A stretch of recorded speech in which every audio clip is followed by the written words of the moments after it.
Let us, come on. There we go.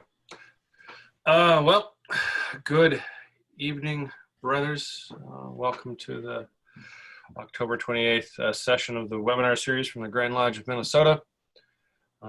As we've talked about before, this is not a tiled meeting, so please govern yourselves accordingly. I did turn on the recording, so the session is being recorded. Please keep yourself on mute during the presentation. If you do need to unmute yourself to say something, you can use a space bar to temporarily do that. Ask questions via the chat feature. We will cover them at the end. And then there will be a poll about 5 minutes or so before the end of the meeting. I will open that poll up. If you could, please be sure to submit that before you leave. And these are recorded out on the archive site of the Grand Lodge. The upcoming sessions we will be moving after tonight, we'll be moving into the Building a Better Beehive series from the Grand Lodge Leadership Committee. Those will run us through the first of the year. There is also the Show and Tell challenge that is still going on, that allows answer questions, submit it in whatever form you want through into the Grand Lodge committees. And now our feature presentation, Caring for Our Masonic Treasures. Worship Brother Jeremy, it is yours. I will stop share and please go ahead. Great. I'll start sharing my PowerPoint. Good evening, brothers. My name is Jeremy Nino. I'm currently the Secretary of Ancient Landmark Lodge number 5 here in St. Paul, Minnesota. And I past master of the lodge. I've been a member since 2007. And in my normal avocation, I am an archaeologist. And I've been an archaeologist since 1993. So I've been an archaeologist for quite a long time. I've been in all parts of archaeology, anthropology. I was a faculty member at a variety of institutions here in the Twin Cities for several years. I've worked for the military off and on doing military archaeology. I worked out in Virginia where I got my master's degree at the College of William and Mary several years ago before I got my PhD here in the Twin Cities. Currently, for the last 6 years, I have owned a cultural resource management company, which is a fancy way of saying business archaeology. Archaeologists are typically employed by entities that are looking to do some sort of development, and they have to answer some essential questions about what was on the landscape before their development is getting onto the landscape. Or I've worked for historical societies and other entities that are interested in knowing more about the past in various ways. So I work for both public and private entities, and I end up with a lot of materials and objects and artifacts which need to go to qualified repositories. So I do a lot of curation services, getting those things prepared to go to those places. And as a Mason and as a secretary, I see an awful lot of the accoutrement that ends up in Masonry. So I have lots of objects from my everyday Masonic experience. And tonight I'm going to share some really common sense things about caring for your Masonic collectibles. And, you know, we've all got those shelves at home, I'm sure, that bookshelves that have Masonic books and things on them that you've collected over the years. I'll show a couple of pictures later on, you know, things like your pin collection, or, you know, for me, I've got ties and watches and all kinds of different things going on. So all of that stuff is hanging out. And plus, as a secretary of my lodge, I see an awful lot of, you know, Ancient Landmark Lodge number 5 has been around since 1854. You know, we're the fifth oldest or existing lodge here in Minnesota. We have a lot of records and mementos and memorials from the past that I see in our archives, and we don't take very good care of those objects. So I'm going to talk today a little bit about the way we should take care of those objects, and some do's and don'ts, some basic things about taking care of objects. And we're going to focus quite a bit on paper and what to do and don't do with paper. We're also hopefully going to generate a series of questions that we can talk about, and maybe will lead to other things maybe from a secretarial perspective, things that we should be doing as secretaries, but that could be a whole nother presentation down the line. With this photograph, so this is just, you know, a bookshelf that I've got that's got some nice Masonic things on it. What I don't show you is the bottom part of this bookshelf. You know, this is what the bottom part on the left, this is what the bottom part of that bookshelf looks like. You know, it's a lot of various books on masonry, like Masonry for Dummies and things that's been compiled in our offices. And then it's just got a whole bunch of newspaper clippings and some rolled up stuff all kind of piled up. I've been in a lot of secretaries' offices and they all kind of look like this in some way. There's piles of stuff everywhere. I went back into the archives in the far back of the Masonic building, and I took this photograph here, which is what Scottish Rite and AL5's joint area. That's a mess. We clearly have a lot of work to do, and we have this lovely ladder stacked into it that's actually causing it damage. So I moved the ladder after the photograph I took it, but we'll talk a little bit about why it's dangerous to do these things with our documents, even in a digital age. I think a lot of us can respect and understand the idea that we don't like to change the fundamental things that we do in Masonry, and that means that even though we live in an age of computers and digital technology, we still have, and still in my lodge, maintain paper copies of things, of letters, of correspondence, people's blue cards, you know, their petitions when they first come in. We get certificates and other things. We give out and send out those things. I keep an actual paper folder on my brothers as well. So we have a lot of paper laying around, and we need to do better with it, because someday these things could really tell a lot to future brothers and to others interested in Masonry about what Masons do on a regular basis. And so that's what maintaining our documents and our objects is really all about. So that'll be a side thing we talk about tonight as well. So here's the kinds of things that we're going to be doing, sort of do's and don'ts tonight. Mostly I'm going to be talking about very general pieces, and I am going to be posting this PowerPoint and a short paper list of do's and don'ts that was compiled for me by a contractor that I work with doing conservation here in my offices. This is my office that you see behind me. So we're gonna be talking about some basics here with environment, do's and don'ts for paper and other objects. I'll have some references at the end, and I hope you get a little something out of this presentation. So the most important thing that I can really talk about tonight is where we store objects. Environment is the most important thing the first thing that we have to think about when we're talking about whether it's paper or 3D objects or other things.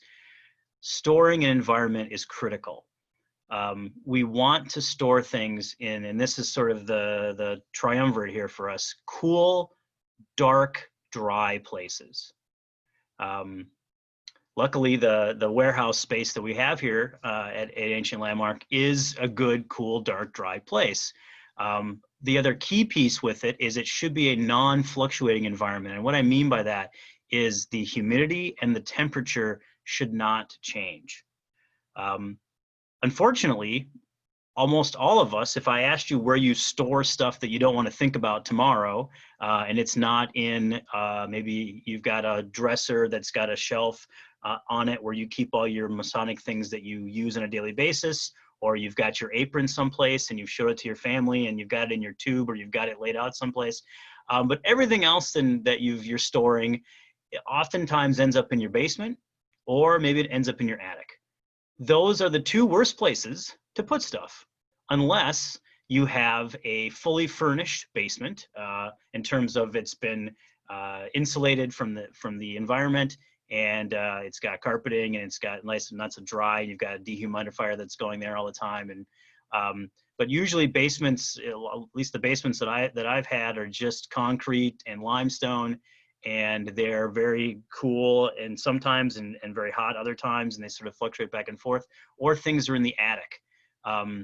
Attics also have radical changes in temperature and moisture throughout the year, and we want to avoid moisture, especially because one of the biggest dangers with paper objects and with other objects is infestation by things like bookworms and other insects. And we want to keep our objects away from food sources and water. And those things are abundant in basements and attics. So You don't want to store your objects that you are keeping for someone else in your life and maybe in your future, whether it's the son or a grandson or any other member of your family. You're trying to hold on to those things. You want to take them out of the basement. You want to keep them in a cool, dark, dry space. If you do nothing else, if you don't do anything else that I've talked about in the rest of this document, if only you change the environment, you've won half the battle right there. But if you can get things out of damp, fluctuating environments, your objects are going to stick around a lot longer, especially leather, metal. Those two things don't work well in water and different changes in fluctuation. All right, so let's talk about some specifics and paper stuff. We have a lot of things in paper. We get letters, we get invitations, we've got certificates and other things.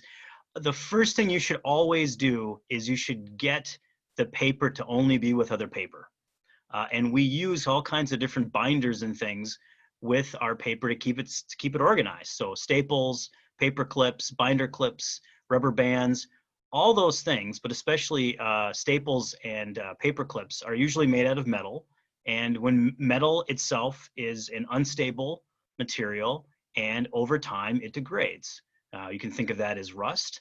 I think of it as the anode-cathode chemical reaction that's occurring on the surface of that metal, and that's going to transfer itself to your paper, which is very bad. The paper will start to yellow and have all kinds. The ink will start to have some effects with the metal as well, so you don't want that. Rubber bands have a lot of issues as well with them. They tend to yellow paper right around them. They get very brittle very quickly, and you end up with a lot of a mess with rubber bands. So unclip things, unstaple them, get them off the rubber bands and lay them flat. Never use tape to combine things together.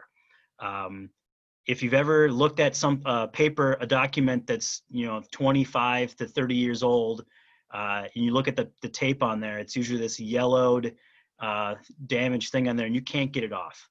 The adhesives that are in that tape have bonded it to the paper, and when you try to remove it, you cause irreparable harm to the document. So the tape usually ends up staying on it for eternity, which will degrade it. There's a lot of discussion, and I know you guys would think about this right away, but the idea of wearing white gloves, not just for maybe symbols of your innocence, but the protection of your documents as well. It's a good idea if you've got a long-term older document that maybe is bound in leather or is in contact with other things to use gloves. But honestly, if you can keep your hands clean and you're not sweaty, you can touch objects pretty regularly with your own hands. Gloves are important if you're handling delicate objects, or if you can't keep your hands clean, or if you're a person that sweats a lot. But if you're coming from lots of different changes in environment, and that might change, and you might get moisture and things on your hands, that is going to get transferred, and therefore the acids and things on your skin are going to also transfer to the document, which we don't want. But if you don't sweat a lot and you keep your hands clean on a regular basis, you don't have to wear gloves to handle documents, but it's always a good idea just to get in the practice of it. So how do we store paper and how do we store other objects? One of the best ways to do it is just store it flat in something that's the right size. A lot of people like to store stuff in big plastic tubs, which, you know what, if that's all you've got is a big plastic tub, okay. Things are probably going to be okay in there for a period of time. Plastic is cheap. We can get plastic down at the Target or anywhere like that. However, plastic is inherently chemical, and it is inherently going to break down on a chemical level, and that plastic material is going to end up on your documents, and it's going to cause damage. So we don't recommend using plastic for storage of objects. We will talk about, I have an example here of Mylar as a slightly different, more organically stable type of plastic material. But we'd like to use acid-free tissue paper, acid-free other binders, foam, acid-free foam block, and things to block in, size things, and store them together. One of the best things you can do is you can just have a filing cabinet that has the files all stored uniquely, that, you know, you've taken all the staples, you've taken all the paper clips out, you have them vertically stacked in there. They're relatively stable. They're in a space that's relatively environment that's nice and clean. That's a great way to store things for good periods of time. If you want to be a little bit more insane about it, you can take Mylar, just like if you are, maybe you're a comic book collector or other things like that, and you'll store your comics in a Mylar packaging, or maybe you've got a baseball card collection, other things, and you want to keep it inside of Mylar. You can take individual documents and you can put them into Mylar and then stack them on top of each other, or you just even separate them with acid-free paper. Those are easy things to do. The Mylar really keeps the document from being creased or folded or damaged more than it protects it in a lot of ways. It's really keeping it from physical damage and harm. So I always recommend one of the first things to do with your paper documents is to organize them. Take that mess that I showed you in the beginning there on that photograph of all the rolled up stuff and the newspapers all randomly stacked up. Separate all of them apart, stack them nice and neatly, separate them apart with acid-free paper, put them into a box or container. Usually it's an acid-free aluminum type of paper box, and that is the right size for what you're storing. So it might be a normal size of 8.5 by 11 box for normal papers, but if it's newspaper or a larger size, you want a larger size box. And you want a box that's not going to be able to get crushed. So maybe it's going to be reinforced on the edges a little bit. And then you're going to want to lay that flat. And that's, you know, that's the basics of doing anything with paper. Get the things organized, get them all going the right direction, get the metal and other paper clips and staples and things out of them, get them separated apart from each other so they don't combine. And maybe, you know, like especially if it's newspaper and the ink and things is going to start to compress onto other stuff. And feel free to use Mylar or another acid-free barrier to separate the individual sheets, keep them flat, and keep them stored in a good environment. That's really the basics of anything that you want to do. If you've got books, and you can see I got a lot of books here in my collection, and some of these books are worth a lot of money. One of the books that's worth the most amount of money up here laying its flat in this little case here. One of the things that I forgot to mention when I was talking about environment, beyond moisture and changes in temperature control, the number one other damager of your objects is sunlight itself. Sunlight is radiation. It is going to break down the objects that you have. The easiest way to think about this is go into any room in your house, probably your living room, that has windows, that light goes across the space, you keep them open. You look at, and you've got paint on the wall that's getting the sunlight on it, and you've got the same paint on another wall that doesn't get sunlight. And then you take the picture that you've been hanging for 20 years in your living room, you take that off the wall, and behind it is the original color of your wall, and all around it is the faded color paint, because the sunlight has damaged the paint in your house. It's doing that because it's radiation. So we want to keep this library has no windows in it at all. All the light is artificial. It's not generating any additional heat either, and the space stays as climatically controlled as it can. But I'm still violating a really fundamental thing in conservation of books, and that is I'm storing all the books in the way that you and I love to store things, which is storing them vertically. I got lots of books on the shelf, and that's the way libraries and things like that do them. For everyday books, that's okay. You are, though, be aware that you are damaging the spine of that book all the time. It's being damaged. If you can't, the way that we get past that, of course, in libraries and things like with what I'm doing, is I've got them pretty tightly packed in there, and all of their neighbors are helping them keep stable, keeping them together. For books that are worth a lot more, and I do have several of them in the collection. I've got a whole Bureau of American Ethnology collection that I just bought here, and I'm getting conserved. One of the most important things you can do with those is to buy something called a phase box. And that's why I had a picture here. This is the picture that you see on here. It basically looks like an exploded box. You've got a book laying there in the middle, and then you basically fold this acid-free container around the book, and then you tie it to string it together, and that forms a box for it. You want to make sure that your box conforms to the size of the book that you have. You don't want the box to be too big for the book. So, and you can get them in all different sizes. And I have some references at the end of this presentation that will show you that you can basically, you tell them the size and they will manufacture that for you.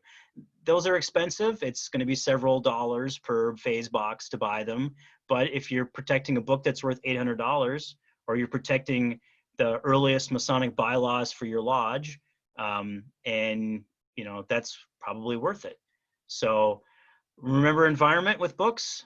Try to lay books flat when you can. Try not to stack them on top of each other. I do this all the time. And put them in a phase box if they really are worth something of value and you want to keep them around for a long time and they've already had a lot of damage from use. So that phase box. And then also at the end, I'm going to have some references, but I do work with a book conservator, and he is actually in the process of rebinding a lot of books for me, stabilizing the leather for them. And there's a big other process that we're not going to get into tonight. So what about some of the other stuff? And for me, one of the tchotchke things that I like the most as a Mason are pins. I love Masonic pins. You know, every year the Grand Master gives out a pin. We love to collect them. I love to get pins from other lodges. I like to get them. We go on a Canadian visitation every other year and go up to Canada to visit a sister lodge up there. I love ties. I love Masonic ties and I love Masonic pins. And as you can see here, I have them on a little Masonic plate, and I am doing the exact wrong thing with most of those pins. All those pins are hanging out with all the rest of the pins. My ring is on there. I've got a key. I got a watch key on there. I've got some coins on there too. You have all these different types of metal that are mixing together. Over time, you guys may already experience this, but your pins, if you don't take care of your pins, and you know if you're wearing them and you get sweaty in your collar and they get a little moisture on them, they get harder and harder to take apart, and then they start to corrode. Also, the pin itself is metal on metal. That is going to create the anode cathode process and actually going to cause deterioration themselves. So one of the first things I recommend with your pins, if you're really into the pin collecting for Masons, what I would tell you to do is separate the pin back from the pin itself.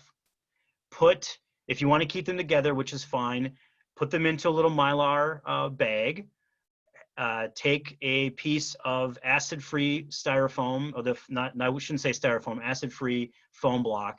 Stick the pin into that, put it into the bag, and they're going to be fine as long as they're not touching each other. They're really going to be great for eternity. You can put some desiccant in there as well if you've got a large box of them. You see this stuff like when you'll get something that they want to keep moisture out of, and they might have those little packets of desiccant. You can get those. I recommend that as well. But one of the things that I'm starting to run into, and I'm sure you guys have as well, is, you know, my daughter who's 16 comes into my bedroom. She sees these pins. She asks me, well, what is this pin from? And I'm like, oh, that's a pin from a past Grand Master of Masons in Minnesota. And she's like, oh, which one? I'm like, I don't remember, because I don't. One lesson of this tonight is not only should you conserve those objects, but you should also take the time, get some acid-free paper, which you can easily buy at Office Max or something like that, and write down on it with a pencil, write down on the piece of paper, and then put it in there where you got the pin, what the pin symbolizes to you, so that maybe when you're gone and your family still has these objects, they can appreciate where that pin came from in your connection to Masonry. So do yourself and your family a little bit of service and write the context of your things down. I'm very bad at this so far, but I'm hoping to get better. All right, so a little last bit of information on 3D objects themselves. So I started thinking about some of the other things that we've got in our lodge at AL5. And one of the things that we also have is we have some old costumes from rituals that we don't use anymore. We just have them hanging out, literally, in the back room. And they're degrading over time. And one of the reasons they are, what I noticed right away, is that they're all hanging on metal hangers. So the costume itself, which is sometimes are beautifully handmade uniforms and other things, have a metal hanger, and that metal hanger is causing deterioration and damage to the textile. So whether it's costuming, whether it's flags or banners that you guys have gotten over the years, or other textiles from your, we have a very interesting, just a painting that we got and things like that. And we're not really doing much to conserve those yet. Get them away from metal, get them away from the metal hangers. Use a plastic hanger if you have to, but I would recommend, there are certain specific kinds of hangers, and I have them in this other one. I can't remember it at the time at this point, but there's specific kinds of hangers that you can use to store these objects. But that's if you want to keep them vertical and you realize that the weight of that is also causing damage to the object. So the better thing is to lay them flat, especially if they have stitching problems. And a lot of our stuff has got, because there were big guys wearing costumes that were not designed for them. But for hats, top hats, shoes, other kinds of fitted objects, you can actually just get cut foam to put inside the top hat. You can get foam cut to fit the size of the shoes, and then store them in acid-free paper in a box, just like a shoe box would work fine. Try not to, fold or crease that uniform or whatever it is when you put it away. Put it away very nicely, realizing that nobody else might touch it for a very long time. And as long as you take care of those objects, keep them in good environments, and you really think first before you store them, there's nothing that says that those objects can't last for years and decades to come and other people can enjoy them, which I think is one of the most important things that we get out of masonry. So I have a series of references here at the end. I've got, I'm going to be providing this PowerPoint, and I'm going to be providing a little cheat sheet here that I've been using, that I used to develop this from a conservator. So I've got references here for book and paper, 3D objects, ways to find a professional conservator near you. Everything that I recommend, that I talk about in this lecture today, these are things that all of us can do. You can easily get acid-free paper, Mylar, staple remover, things like that. Anybody can get that down at Target or Home Depot or wherever you're getting a lot of your materials from. That's not hard to do. But if you have some 3D objects, or you have books and things that you want to be conserved that clearly are damaged, you should seek out a professional conservator. Absolutely. I've also got information here on finding preservation materials, a couple different ways to get the products for those if you want to buy the boxes, those phase boxes that I talked about, or you want to buy what we call, B-box storage boxes that are structurally much better than the ones that you can buy at Office Depot. Those are right there. That's essentially my quick lecture for this evening, and I welcome your questions and comments, and I hope that you guys enjoy preserving your things for whatever reason you're doing them, and I look forward to answering some questions. Thank you, Worship Brother Jeremy. I want to also let you guys know that I have started the poll, so please be sure to fill that out. We have a couple questions through the chat session that I would love to, I will go through here real quick. There is a question about plastic and storing stuff in plastic. Yes. Versus acid-free and Mylar. Yep. So plastic itself, in and of itself, is there's a plasticized chemical that's inherently contained within your plastics, and that will leach into fabrics and other things and cause deterioration and discoloration. So I don't recommend, especially for textiles, storing them in plastic tubs that you get. Mylar and other types of materials are as inert as they possibly can be. So it's like you're sort of fighting a battle, and you've got some weapons that you can use, but then you have some better weapons. And we're trying to get you to use the best weapons you can. They are more expensive. We can all go get a cheap tub at Walmart for $3, and that's going to help in some ways. And if you need to use a plastic container, maybe line it with something that you don't care getting damaged, and then you can put your other objects within that liner. But you can get acid-free tissue paper. Go online, go to Amazon or something, and you can get it there. I buy acid-free paper for all my tags and labels. I also, if you've got issues with, you have a lot of rubber bands and you want something else, I recommend, and I know it's a shocker, string. Get some string, not ribbon, not ribbon, string, just plain linen string, cotton string, and tie them together. You can use cotton balls and things as well to make padding, but a lot of cotton balls, if you look at them, are not acid free, believe it or not. And you should use an acid. We used to use a lot of old pill bottles for temporarily transferring stuff from the field to the lab when we're getting ready to conserve it, like Civil War buttons and coins and things that we find when we're doing archaeology.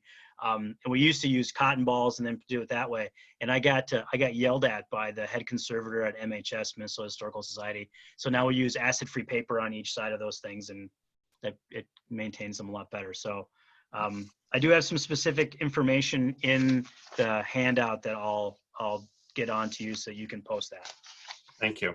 We also have a question about the phase box, if you can store more than one book in each, or is it just one book per box? Well, they recommend that you do one per, but if you're trying to be economical, you can store more than one. You'll just want to put in basically a very stiff cardboard between them, and you want to make sure that the books themselves are not damaging each other and that the rest of the box conforms. So if you have two books of the same size, then maybe not the same thickness, but the same all the rest of the dimensions, the length and height, then you could store them in the same box as long as they snugly fit into that box, and you just put a divider in the two of them. But most of the time, we have one book per box. And then another question about the labeling, the question about writing on it. Is it better with pen, pencil, or from a printer for the acid? Definitely not a normal pen. We use a laser printer to laser print onto acid-free paper, and that's how we do most of our labels. We then directly attach those labels with a B72 alkaloid. I'm sorry, I can't say the word very well. It's a glue, a type of glue. B72 is the glue, and it's watered down a little bit with acetone, and that mixture solution is applied to put those tags onto things. And then you can also remove that with acetone, which is very important. It takes off the adhesive, but doesn't necessarily damage the object. But for most of us that don't want to do direct labeling, the best thing for us to do is to use a laser printer, which a lot of us nowadays have a laser printer at our homes. But if you don't have that, just a pencil and that acid-free paper are the two best tools you can find. So what about photographs? What is your So photographs, the most important thing with photographs is to get them out of sunlight. That's the first thing. You're going to want to individually store them with a piece of acid-free paper in between them, and you're going to want to keep those photographs from each other and from curling and other things by getting them into a container that's the right size for them. I remember, years ago, and I can still know this now, when we used to get back in the mail, you'd get the negatives and the pictures, and you get them in the envelope. And I'll find some of those, and all that stuff like the pictures will all be starting to be one picture because they're all sticking to each other, and then you try to pull them apart and they damage each other. So once you have photographs, put them into a piece of Mylar, or just separate them with acid-free paper, especially if you're going to be looking at them quite a bit.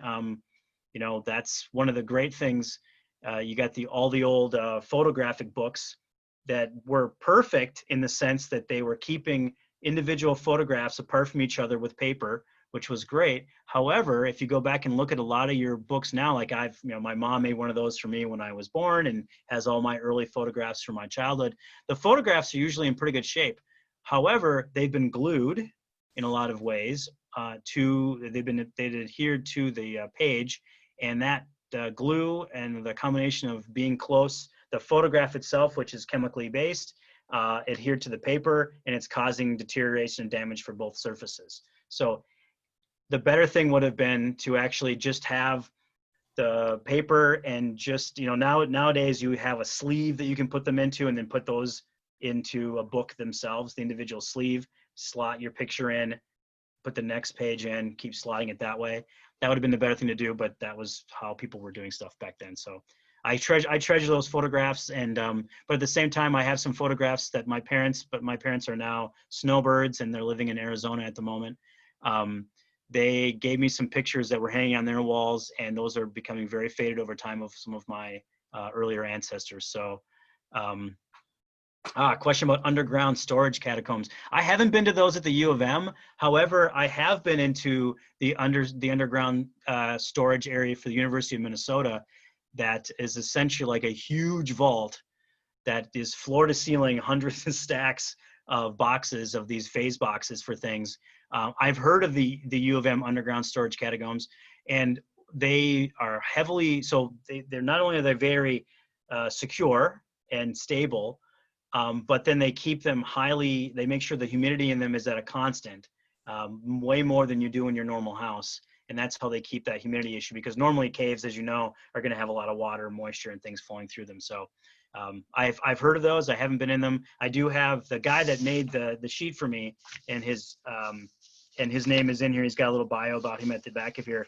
The book conservator that I work with, he works there oftentimes, and he works at the U of M. And he's actually getting a degree doing book conservating, so it's kind of exciting. So I do have a question. My grandfather was a big photographer, but he did everything in slides, right? So Right. the little small slides. Do you have any other comments about storing those, or how to protect those over One of the time? first things I would do, and what I've been doing with a lot of old slide collections, is I got myself a slide scanner. That was the first thing, and I slide scanned all of those slides, which is very time consuming. But I got them into a digital format that I could then view and archive and store and search, which was great. But what's nice about slides, as long as you're never going to take them out of either the paper or plastic that was the holder for the outside of it, and you'll notice they get stored in long tubes or boxes, and they're individually. And as long as they don't touch each other, the film doesn't touch each other, they're pretty stable. The damaging thing that happens though a lot of times with them is they don't get stored in good environments. They get wet. The box itself gets wet and moist, and then you start to cut. And then especially if they're the old paper slides or the cardboard torn ones, that starts to get damaged, and then it all goes downhill from there. And that's why I recommend getting those in a digital format as soon as you can. We can have a whole nother discussion about digital format, because then you got to keep transferring to the next digital format. But get them in the digital format first, and then get them into containers and in the proper environments. And there was a question about digital preservation. So how do you, I've been scanning these slides in, right? And I put them on a hard drive, USB connected hard drive, but eventually we're not going to have USB ports. What do you do with this once you have it in digital format? There is no end all be all, unfortunately. Right. Yeah. The thing right now, I would say the end all be all currently for us is the cloud. Because things that live in the cloud, you can access them in lots of different ways. They're not necessarily stuck on, let's see, they're not stuck in a jump drive, right? Right. So you can get them off with easily from the cloud. But I have tons of zip disks and floppies, both the little ones and the much larger ones. I remember laser disks and all kinds of other crazy things with data storage. What I do recommend is getting them into at least a digital format, and then you want to use. There are specific types of formats. So for photo storage, the raw photographic digital storage is an NEF file. They're huge. They take up a lot of space. I recommend TIFF files, not JPEGs, because JPEGs actually will degrade. JPEGs are smaller, and you can get a lot more, as you guys all know, JPEGs, you can send a whole bunch of them to your friends over the email because they're not very big, and they still have pretty good resolution. However, that JPEG in a digital format is going to degrade over time. TIFFs degrade much slower. So currently for the Minnesota Historical Society, all digital photography that you do for them must be given to them in a TIFF format. That's the requirement. What do you mean by degrade over time for electronic or digital? The digital image itself will start to deteriorate, from my understanding. Yeah, it's like JPEGs and other things. So it'll slowly. I'm not a computer scientist, so don't ask me how that's happening. But it's right now TIFF formats are considered to be the most stable. It has to do with how they're spun up and how you view them, and I guess there's degradation of that, which I can understand from a physical perspective. I work in the physical world way more than the digital world. Right. No. But yeah, that's right now the TIFF format is the one, and we do a lot of almost all of our storage now is on we store everything on, I guess I have them in a locked cabinet down there, but I store everything on terabyte sized backup drives, and then everything else is in the cloud. Right. And Okay. but for all of that stuff, I will say I keep paper copies as an archaeologist of a lot of stuff. Right. Clearly, I love books. Clearly, I love old maps. I love Right. folios. I love lithographs. And I love all that stuff, and I keep it around. But for putting things into reports, one of the first things I do when I buy a new folio, like I picked up an 1874 Andreas Atlas, which is the first major atlas for Minnesota, showing all the counties and where all the places were at in 1874. The first subscription atlas for the state of Minnesota. The first thing I had done is I had a photographer photograph every page. I still use it in the reference collection. We still pull it out occasionally, but for all the reports and everything, I use that photographic image for documenting stuff all the time. So I go to the digital, but I still love and preserve the physical.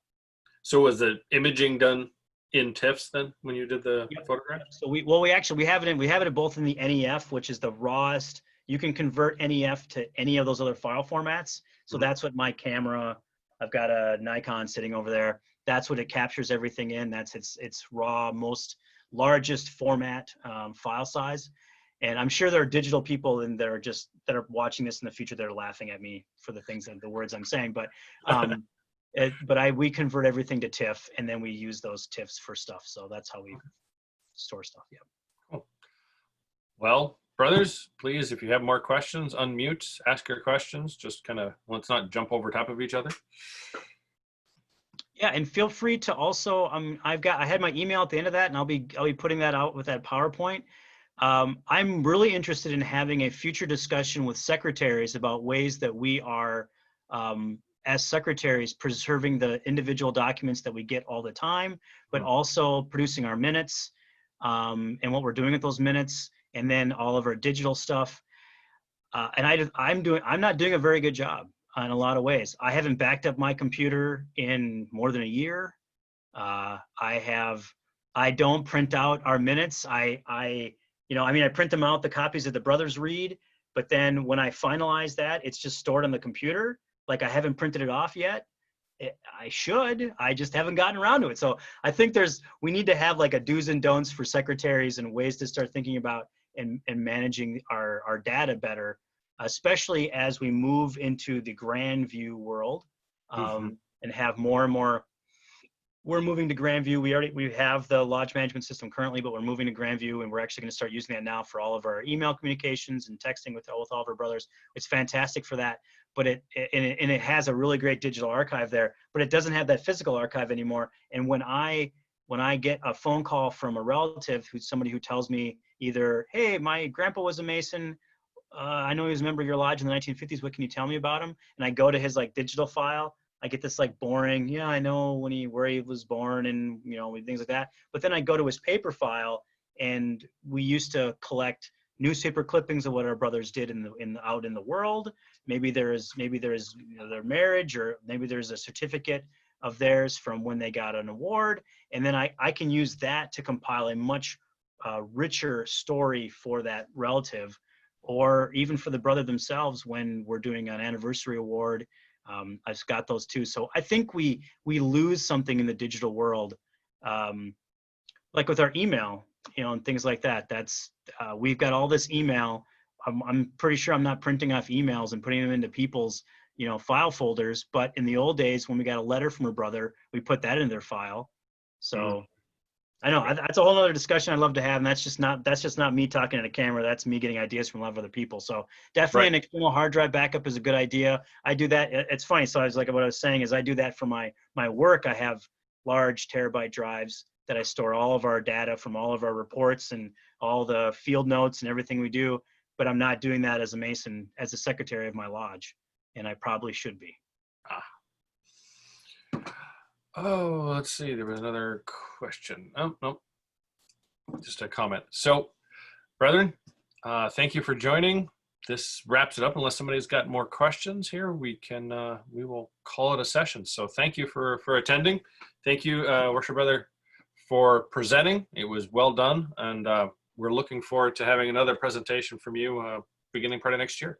Fantastic. Thanks everybody for attending. I appreciate it. Thank you, everyone. Thank you. There you go. Thank you, brother. Bye.